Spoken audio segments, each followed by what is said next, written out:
questions come out of that. And hey, thanks everyone. Right.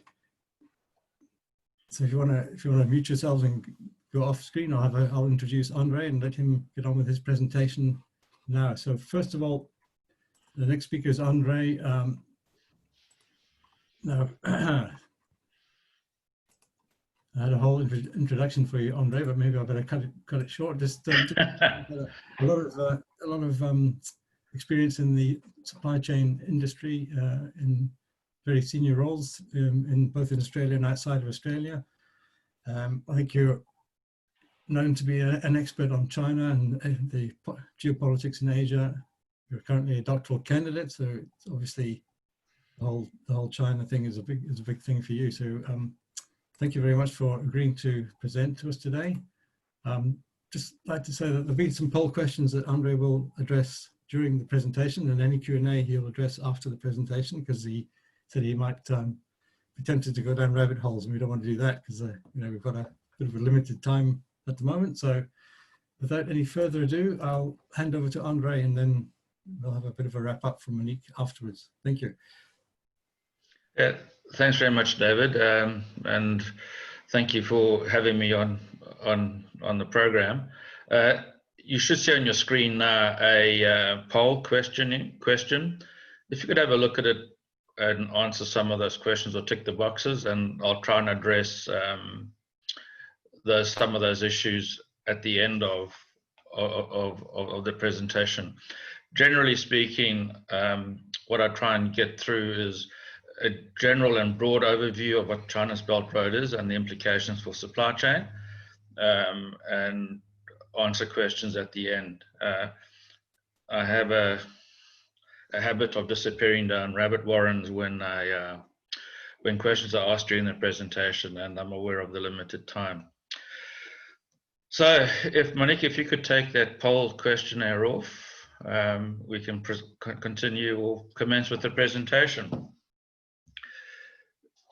So essentially, let me just close that off. So essentially, the China Belt Road, although formally introduced in 2013, has been an idea or a trading route that has been around for decades, if not generations. It started with the Silk Road, and then moved in the 1500s with China entering Maritime for the first time formally. The Belt Road itself is often poorly defined and is all over the shop. And hence a lot of people have a lack of understanding of what the core elements of the Belt Road are. Essentially, there are two physical parts to the Belt Road. One being the Silk Road, which is the land, the land-based transport routes, and then the Maritime Silk Road, which is obviously the seaborne. In essence, what it does is it pairs ports and land-based transport with the complementary infrastructure to increase and improve trade, connecting China with Europe, Asia, and Southeast Asia. Now, if we look at this, forget the animals on the map, really what it is restating is previously China saw itself within the APAC region, the Asia Pacific region. But with the Belt Road Initiative, it started seeing that more and more of its trade and future was around the Indo-Pacific. So looking at India and that belt, but when looking at a map such as the one I've shown here, it became very clear to them that they had strategic bottlenecks and were vulnerable. The energy and the trade security passing through narrow channels like the Malacca Straits, but more importantly, a lot of threats within that maritime issue. And strangely enough, if you want to the next slide, one of the interesting elements in doing the history of the Belt Road is the map you see now was actually developed in Australia. So we have some historical connection to the Belt Road. This is a map done in 1848 by Thomas Mitchell, who was trying to understand and create an economic gateway for Australia to trade with Asia. So what he did is he inverted the Australian map, as you can see, to make it more understandable to people who he was talking to, and to show that the trade routes can actually be viable. This particular map was taken by Xi Jinping in China under the 2013 Belt Road announcement, and given to one of their cartographers and economic maritime experts, and was asked to pivot in the Indo-Pacific region. And the name of the fellow was a guy called Huo Zhongzhou, and he expanded that map to show what the China Belt Road should cover, and really has moved the debate within trade, supply, and logistics networks to the Indo-Pacific discussion rather than Asia-Pacific. Next slide. Now, essentially, the BRI objectives, or the Belt Road objectives, was really based on a shared human destiny and what you would call a win-win. You often see or hear when people talk about the China Belt Road, particularly coming out of China, part of their narrative is around shared human destiny and win-win solutions. So it's a narrative that is, in a sense, compelled by any Chinese official. So when they're engaging in international fora, they have to embed that wording into it. So it presents a soft, what they call a soft diplomacy or soft diplomatic approach to what the China Belt Road really is. The stated objectives of the Belt Road, it really initially developed to help poorer nations get out of poverty, and the manner in which they would do it is to create infrastructure that connected international markets, open access to them, and it was going to be done through 5 pillars. One was policy coordination, so that it was policy coordination basically being that it is a coordinated effort and not just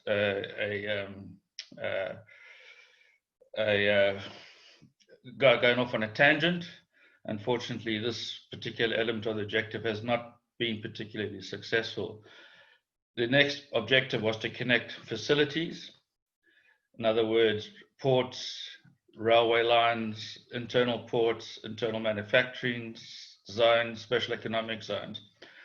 It was also based on the premise of free trade, that goods would be able to move freely along the Belt Road and in and out of countries.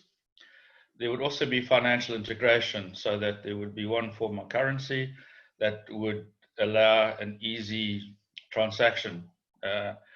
And the final objective was people-to-people bonds, which really was focused on looking at recipient countries to bolster the employment activity of the local condition, improve the economics, and to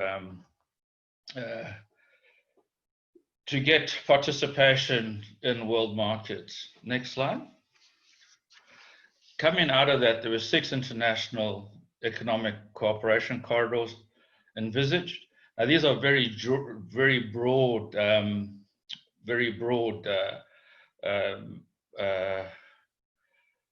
corridors. If you go to the next slide, which really covers an area. That map particularly tries to show and integrate some of it. So the 6 international corridors are mainly land-based, and it's what they call the New Eurasian Land Bridge is one of them, which goes from Zayan through to Rotterdam.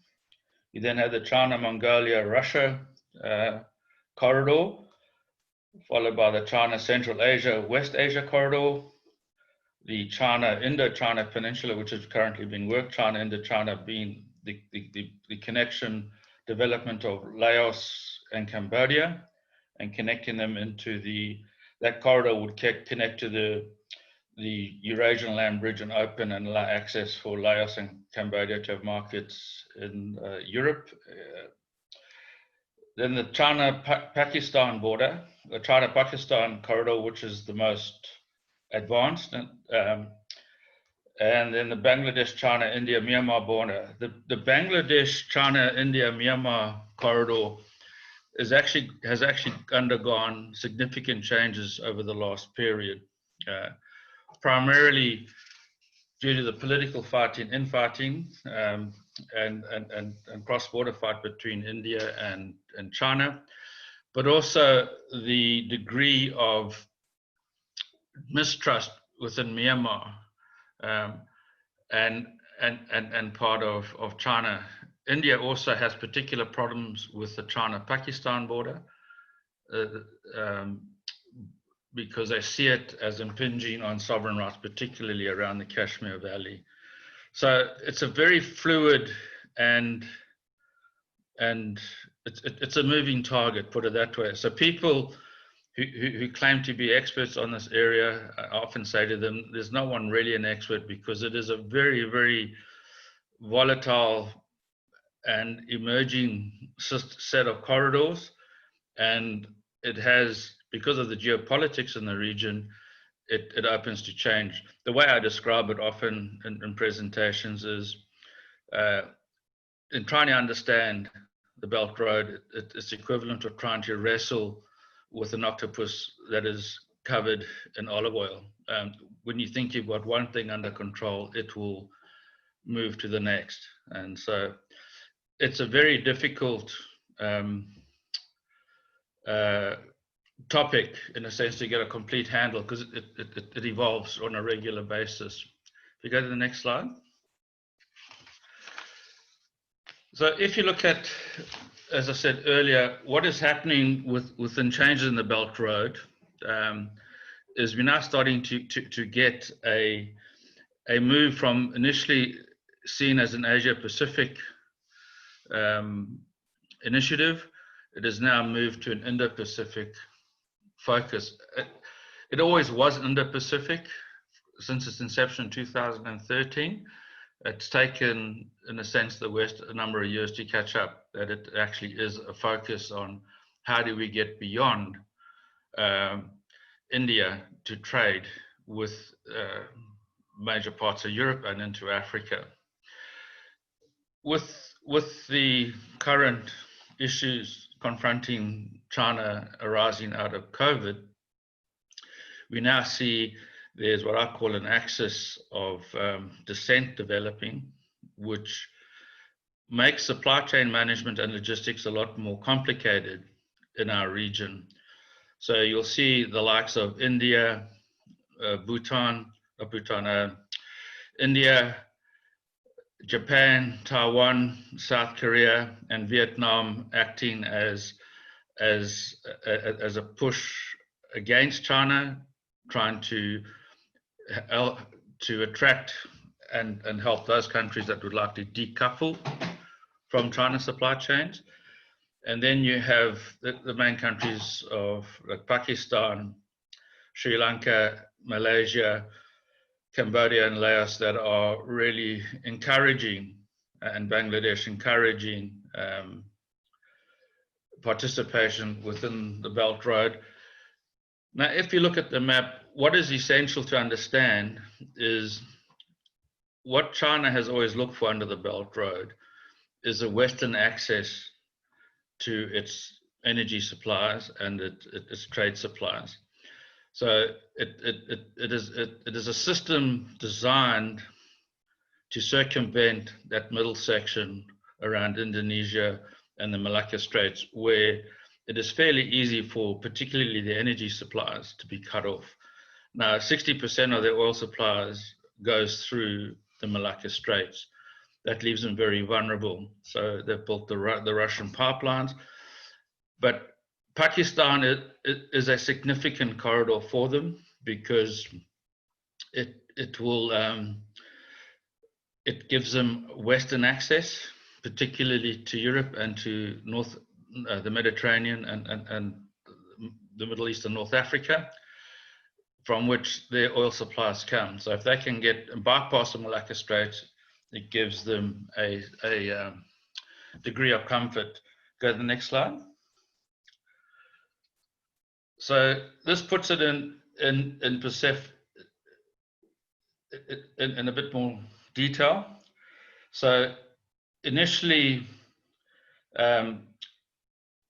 people looked at the world, or people examined China's One Belt, the Belt Road Initiative, in terms of an Indo-Pacific strategy, which really was built around the US, the United States, Indo-Pacific or Asia-Pacific protection, seen it as a put in the context of trying to replace the US as the world hegemon. But when you flatten out the map and take a look at where the Belt Road goes, you can see how it's extended. It's trading. China and the US were major trading partners, and you could see that that's fairly open. But what China wanted to do was to pivot towards Europe and to Africa, and the way through was through the Indian Ocean and through the inland route. So there's been a significant shift in Chinese thinking, and I would argue caught the US, particularly the US, and under the Obama administration, and caught them by surprise, where they saw the pivot into Asia not being as important, not realizing that the actual strategy was to pivot right through to Europe and to Asia, or to Europe and to Eastern Asia. You change slide. Yeah. So what is happening within the Belt Road? The first group of changes is a change in logistics patterns, and which has seen global trade initially limited to access by ocean transport. This has opened up with new trade models, particularly e-commerce and technology, and a greater focus on total supply chain cost and just-in-time delivery considerations. So the old paradigm was port to port, let's have a look at it, and if there were delays, there was no problem. Operating by ship or vessel was cheaper because of the quantity and the bulk. Under e-commerce and an improvement in technology and trade, and particularly manufacturers looking to reduce costs, they started looking at last mile and first mile considerations, and putting the cost of a supply chain as the whole supply chain, door to door, rather than looking and having the main focus at ocean transport. Now, when looking at the Belt Road, if you can change slides, what it really showed in the early stages that there were big gaps between the intermodal structures and systems and methodologies that were needed to make successful last mile, first mile, and to address particularly the Chinese growing e-commerce online market. And there were gaps between, particularly communication gaps between the transport modes that created further delays and congestion. And as an example which I've thrown on the screen is Shanghai. Whilst they automated, they took their port handling facilities down to 9 people. It actually increased congestion as they could not get product or containers off the wharf and onto rail or onto truck, lorry, because there's no communication between the maritime-based shipping system and the land-based transport systems. And what China, under the Belt Road, particularly since 2015, what they started recognizing that they needed a systems interface between all operations to make this Belt Road Initiative successful. It needed a central system that allowed maritime or ocean-based track and trace modules to actually interface with land-based, so that one had greater clarity and visibility, particularly along the supply chain. Go to the next slide. So in 2015, it's 2 years after the formal announcement of the Silk Road, or the Belt Road rather. What they announced was the Digital Silk Road. And the aim here is to create a single platform for digital communication along the Belt Road. As we've gone to the digital age, there's greater use of technology, particularly in track and trace, and particularly the improvement in smart containers that traces not just where the container is, but can measure internal humidity, stress on the container, etc., etc. So the Belt Road started initially, has been seen or been argued to integrate all the providers along the Belt Road economic corridors. So it became, in a sense, the overlord of the Belt Road. And the aim was to improve efficiency, particularly associated with cross-border trade, which became a bottleneck in terms of changing customs areas. Blockchain finance, how do you pay for things, how do we do customs clearance, etc., etc. So the Digital Silk Road was then introduced, and it has got, and next slide. So if you look at the map, you can see the extent to which a Digital Silk Road has been implemented. So the main thrust is through ocean networks, and is quite extensive throughout Asia. Next slide. So the three main players within the Digital Silk Road, the inland corridors, the main corridors, Alibaba, Tencent, and Huawei, which really is looking at the connections from Beijing through to London, and that's the area on the map you can see that covers. So each particular state entity, Chinese state entity, has a geographical location. Next slide.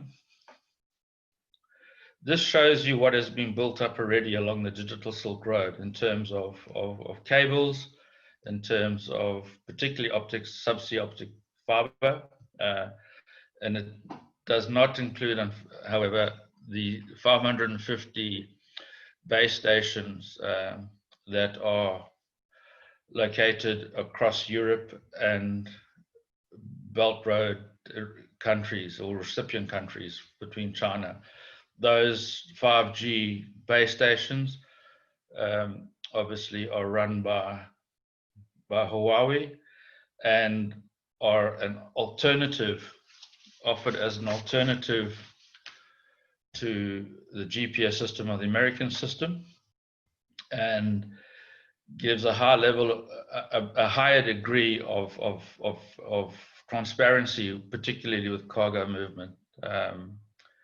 And they basically run by the Beidou system. They rely on the Beidou satellite system, which has 3 more satellites in orbit than you would find with the GPS. So it gives greater accuracy, and because it's 5G, a lot more bandwidth, which allows for a lot more data sharing.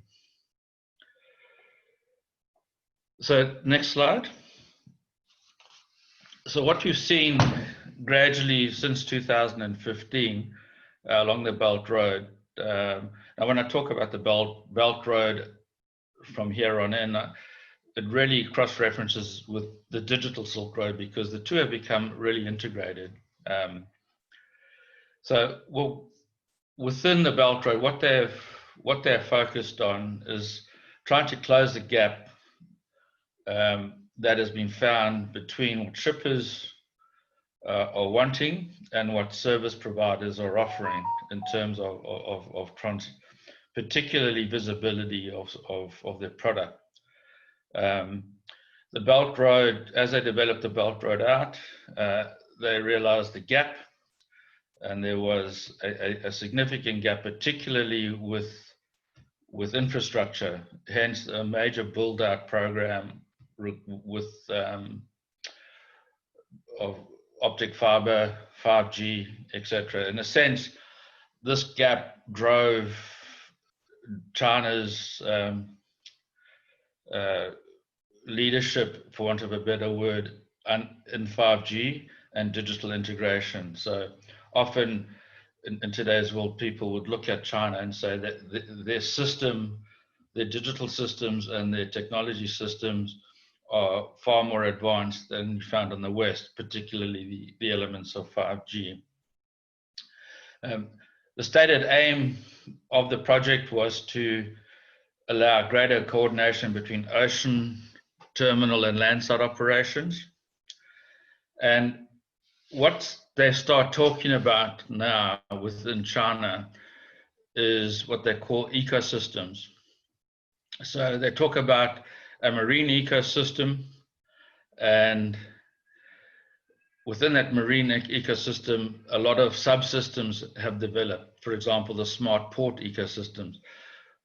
Generally speaking, we have focused in the West on smart port, but the Chinese tend to focus on what they call a maritime ecosystem, which is beyond actually just the maritime. The one thing that was going back, one of the things that was particularly interesting is when they introduced the Belt Road Initiative was the One Belt, One Road. Initially, it was called that. The belt being the land and the road being the ocean for whatever reason. So what they've identified is the right level of digital integration can create these ecosystems. Next slide. So with this combination, they've introduced the smart port ecosystem that integrates maritime with land-based activities and services that connect into the hinterland. And the focus really has moved from not just transparency in terms of track and trace, but they're looking at how to improve and ensure seamless freight movement, particularly around last and first mile considerations. So again, I repeat what I said earlier, the focus, particularly in the new age, is total cost within the supply chain. So for example, what China relies on, and it's working in Europe at the moment with the expanding rail freight, is ocean freight may be cheaper in certain elements, but the total cost of getting a supply out of China may be more expensive by using ocean freight as your main category. With a combination of modes, you know, you can save your cost savings can come through using rail with just in time, clean it up, so your inventory costs are low, warehousing and infrastructure costs are a lot lower, and they're speedier, and just in time manufacturing is better served as they can take lower quantities. And so the focus has gone really into within the China Belt Road Initiative. The real focus, the aim is a total cost and total cost savings within a supply chain, not relying solely on ocean transport.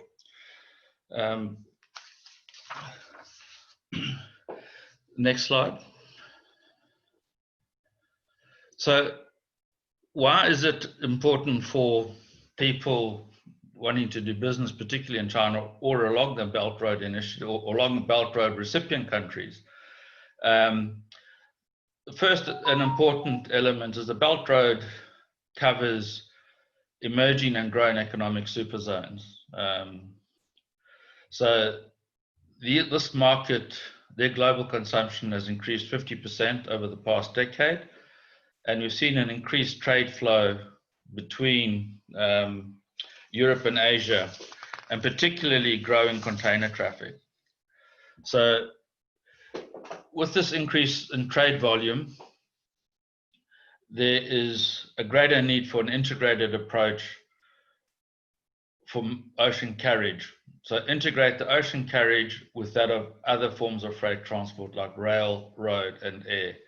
So you will never replace ocean freight, but the nature of ocean freight itself will change.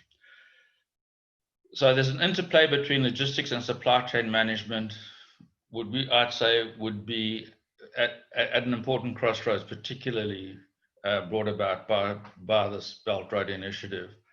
The crossroads, if you go to the next slide. If you look at, now that slide will give you an indication of the degree of movement of product along the Belt Road already. It covers 65% of the world's population and 30% of the world GDP. So it's created what I would call a new super economic zone, which integrated and built as a whole is much larger than the current trade zones based out of the US. Excuse me. So it's important when looking at trade, particularly within Europe and no longer China in itself, but looking at what I call Belt Road recipient countries, we now need to take account of what systems they have in place that have been influenced by the Belt Road. Next slide. So the general trends that are currently emerging, what we have found is as a result of Belt Road, blockchain within the maritime shipping is emerging quite strongly. It's creating a more collaborative business approach or business environment. However, what's happened is 6 maritime groups have formed, in a sense, silos that are currently hindering data transfer across and within their data silos.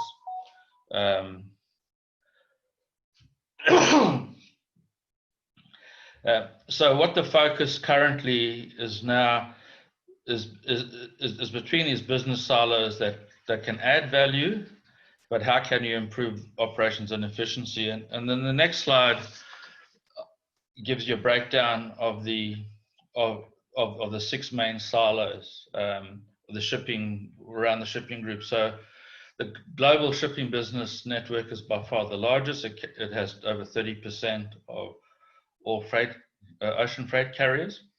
But as that diagram will show, there are specific silos. So the gap that the Belt Road has identified by using or implementing the digital Silk Road is there's no communication between those silos. So for example, the global shipping business network, there's no interface between their system and TradeLens. So people are operating separately and then have to create duplicate systems in order to get data transferred. So the issues in the next slide. So the major issues that have emerged is trying to pass data between these silos,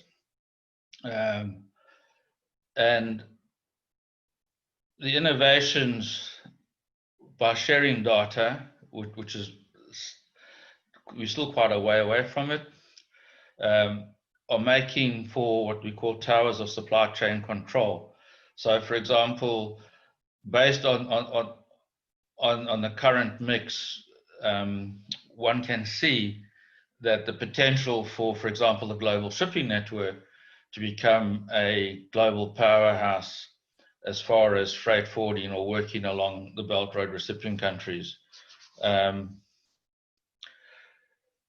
won't read the last sentence. You can read that. Let's see, we are running out of time. If you go to the next slide.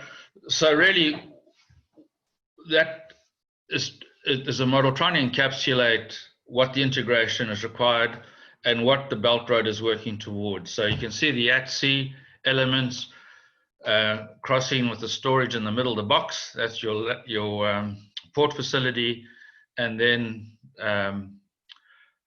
moving on to your rail or road. And what is happening is that mix at the moment is missing to allow seamless transport from the vessel. So vessels should come in, offload onto the port, onto the wharf, straight into its carrier for hinterland distribution, and the vessel disappears fully loaded with the next batch. So that is what the ecosystem would look like, and what the Belt Road is pushing. And that's why I often say it's a fairly sophisticated pairing of ports and rail. So it's not for nothing that Costco, for example, control 150 ports around the world with 70 rail hubs connecting with them. So it's an important element of the Belt Road, but it's also an important threat. You go to the next slide. So what it is doing, if you go back to that model, it is to look at how the fast tracking of blockchain, digital currencies, customer border controls along the Belt Road. However, there are major threats along this particular chain, particularly around cybersecurity and the lack of a effective API, so an interface, an application interface that allows multiple systems to communicate with each other without compromising security. So what we have to understand is where we are now is the Chinese system, the Belt Road system, is a closed system. It's centrally controlled.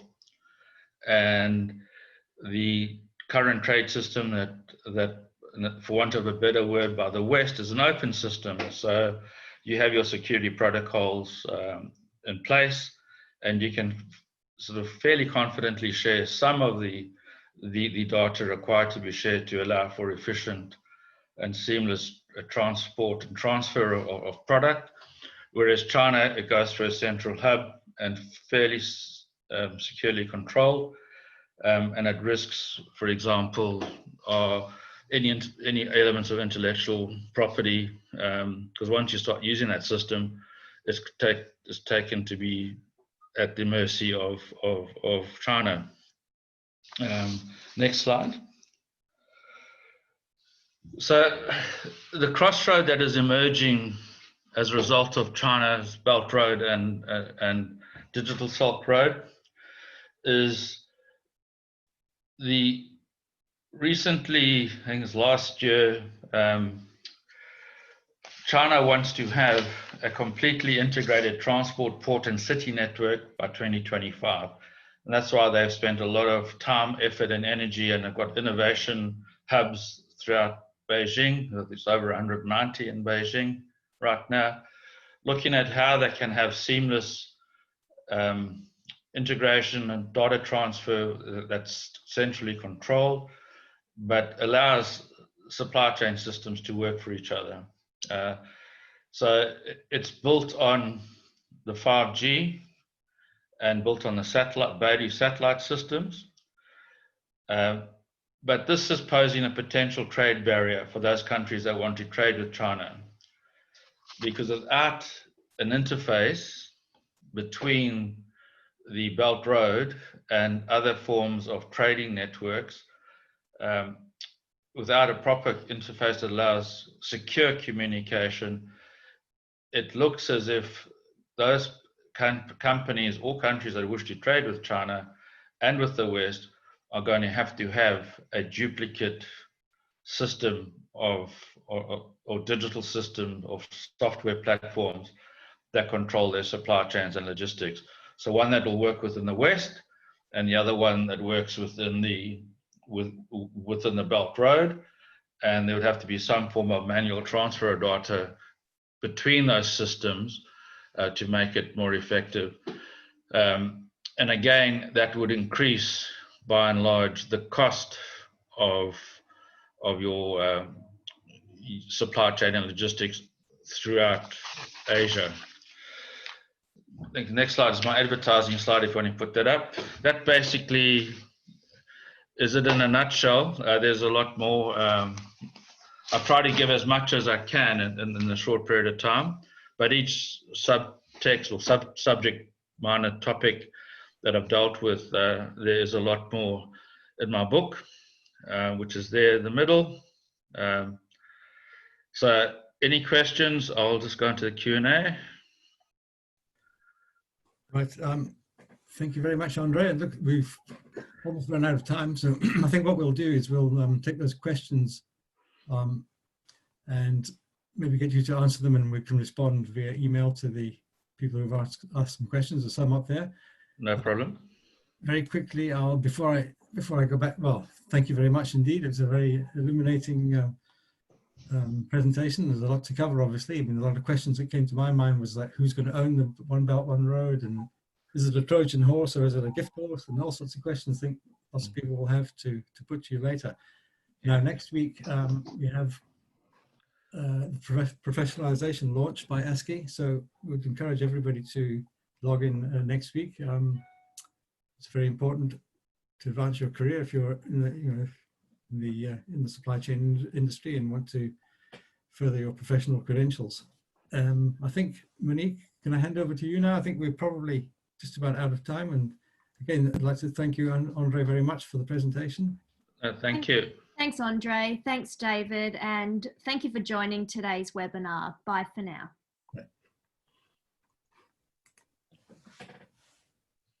That's it. You still there, Andre? Yes, I am. I'll just switch off. Yeah, if people can hear me, they can send. I'm happy for people to get my email address. They can send questions, or alternatively, we can do a follow-up session just answering questions, because I'm sure there will be quite a few. Because the question you raised about the Trojan horse is the topic in itself.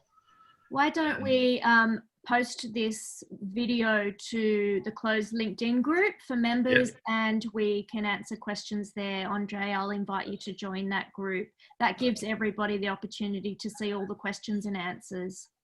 No problem. Excellent. Great. Well, thanks very much. Okay. Bye. Bye.